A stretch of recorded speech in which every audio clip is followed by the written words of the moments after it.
السلام علیکم ورحمۃ اللہ وبرکاتہ۔ میرے محترم دوستو، آج میں آپ احباب کی توجہ ایک ایسے لفظ کی طرف کروانا چاہتا ہوں جس کی زیر اور زبر سے معنی بالکل چینج ہو جاتا ہے، اور وہ لفظ ہے شفا۔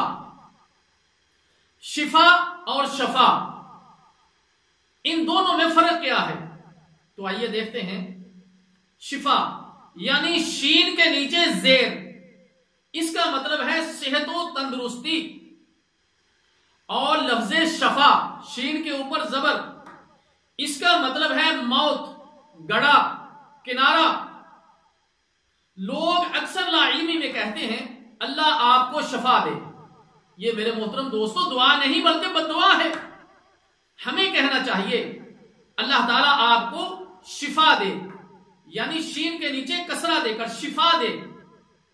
اس کا اگر آپ حوالہ دیکھنا چاہتے ہیں تو قرآن مجید میں سورہ بنی اسرائیل کی آیت نمبر 82 اللہ تعالیٰ جل شانہ کا فرمان ہے، اعوذ باللہ السمیع العلیم من الشیطان الرجیم وَنُنَزِّلُ مِنَ الْقُرْآنِ مَا هُوَ شِفَاءٌ وَرَحْمَةٌ لِّلْمُؤْمِنِينَ۔ یہ قرآن جو ہم نے نازل فرمایا ہے مومنوں کے لیے سراسر شفا ہے اور رحمت ہے۔ اور دوسرا لفظ جو بہت سارے لوگ کم علمی میں بول دیتے ہیں وہ کیا ہے؟ شفا، یعنی شین کے اوپر ضمہ پڑھ دیتے ہیں یا شین کے اوپر زبر پڑھ دیتے ہیں۔ اس کی دلیل سورہ آل عمران کی آیت نمبر 103 اللہ تعالیٰ جل شانہ کا فرمان ہے، وَكُنْتُمْ عَلَى شَفَا حُفْرَةٍ مِّنَ النَّارِ فَأَنْقَذَكُم مِّنْهَا۔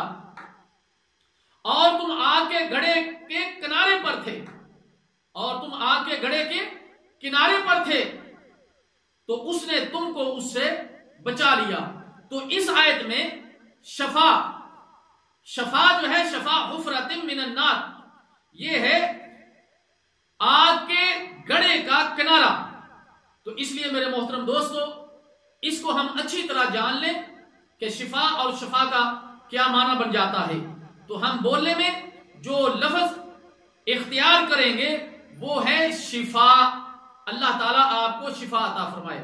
تو اللہ تعالیٰ جل شانہ سے دعا ہے کہ اللہ تعالیٰ ہمیں ان لفظوں کو سمجھنے کی توفیق عطا فرمائے اور صحیح لفظ بولنے کی توفیق عطا فرمائے، جو ہے شفا، صحت و تندرستی۔ والسلام علیکم ورحمۃ اللہ وبرکاتہ۔